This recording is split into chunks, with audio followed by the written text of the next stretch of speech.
So what you can do is buffer. So what the home agent can do is buffer. It'll probably take less time for the previous foreign agent to inform the home agent. That's right. So what you can do is, the point here, and we're about to talk about this, is that the home agent needs a buffer of a certain size to ensure that those packets either aren't dropped or are properly forwarded. So let's talk about analysis.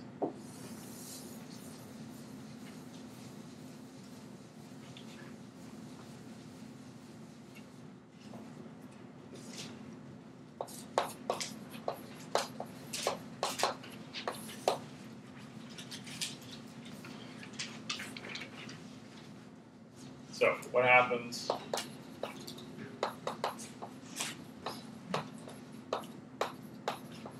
when a mobile node changes foreign networks?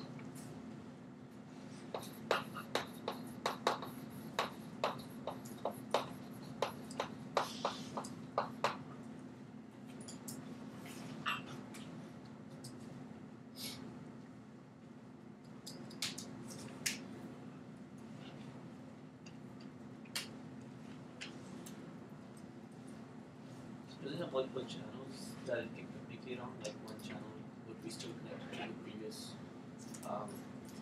foreign agent, and the one channel would be communicating for the next. So yeah, that depends on how the network is set up. So what you're talking about is soft handoff. So here we're talking about hard handoff, where you're only allowed to be a member of one network at one time. So let's establish that right now. Suppose mobile nodes are only allowed to be members of one network.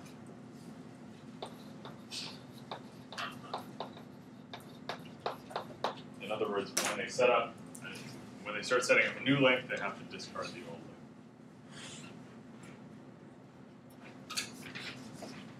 So, what needs to happen?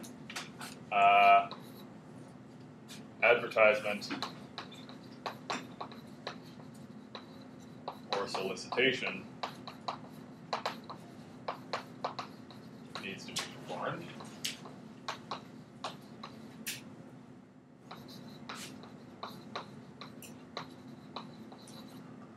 And so does registration.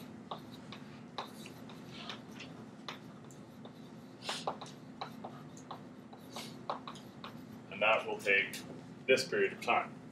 However, in the meanwhile, the home agent doesn't know where you are.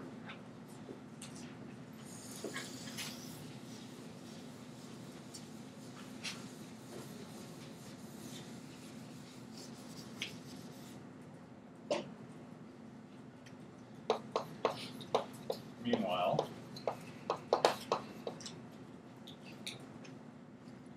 the home agent doesn't know your location.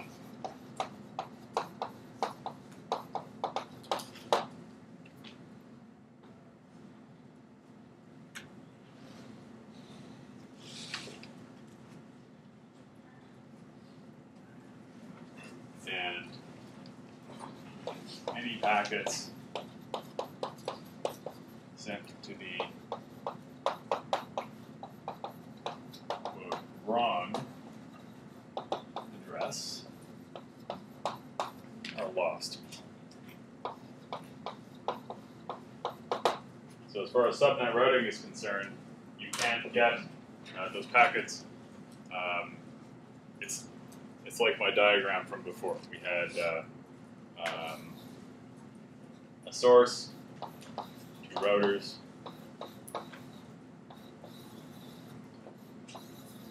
This is the 1.star router. This is the 2.star router. I start out here and I establish a stream. So there's a data stream going on here when I have the address 1.2.3.4, and then over time I wander over here. I acquire a new address, 2.4.6.8, but it will take a certain amount of time before this link can be established. And in that time, routers upstream of me don't know where I am. They'll continue to attempt to send packets this way, and those packets will get lost. Sorry, I thought we were keeping the same IP. That's why we want to do,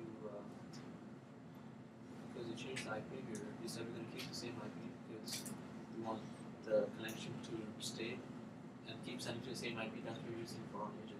That's correct, but if the home agent doesn't know where you are, or excuse me, if the home agent's information is out of date, which it will be for a very short period of time when you move, those probably small number of packets will be lost. Now the question is, as Abdullah made the point, well, you can do two things. You can just throw those packets out and expect them to be retransmitted, or you can buffer. So the question is, what's the best thing to do? And if you choose to buffer, roughly how many of those packets will you need? In other words, how big a buffer will you need? And that's the question we're trying to answer. So the point is,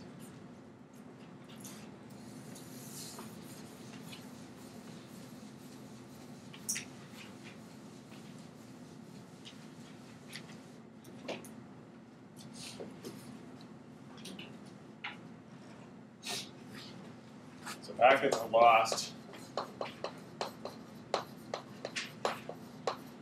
during switchover.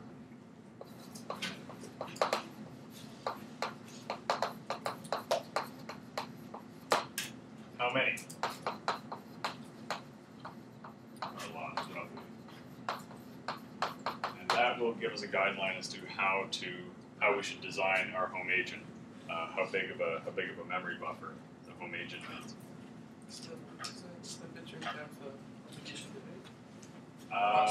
Well, we have to be careful because there's quite a bit of message traffic going on, so we have to make sure that we account for all of the control messages. All the bit strings as well. Or you just take the maximum bandwidth. So what we're going to do is we're going to state it in terms of we're going to assume that data packets are of a standard size, and we'll just state it in terms of number of packets. You could also state it in terms of bits. That's fine.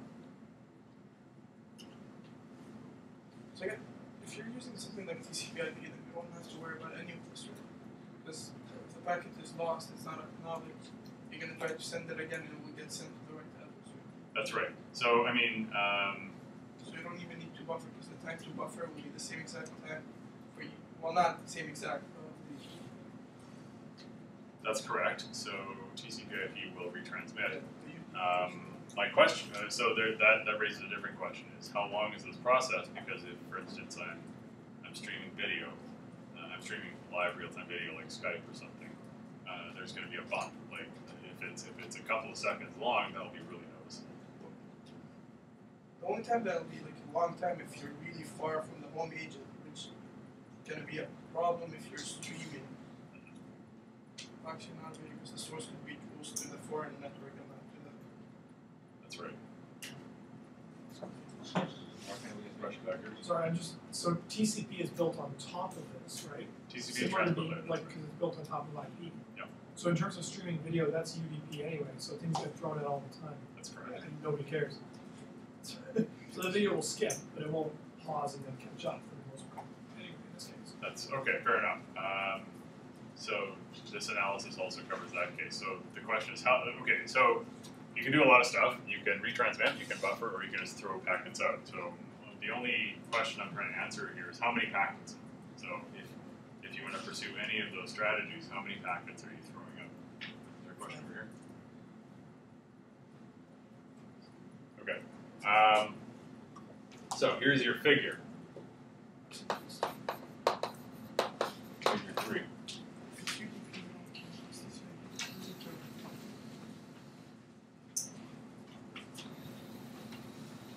So, I mean, you can imagine extreme cases where you switch networks once a second or something, and network setup takes half a second, in which case you're constantly, like, obviously that's not a practical scenario, but I want to know, like, how often can I expect those skips? Will it be annoying? Like,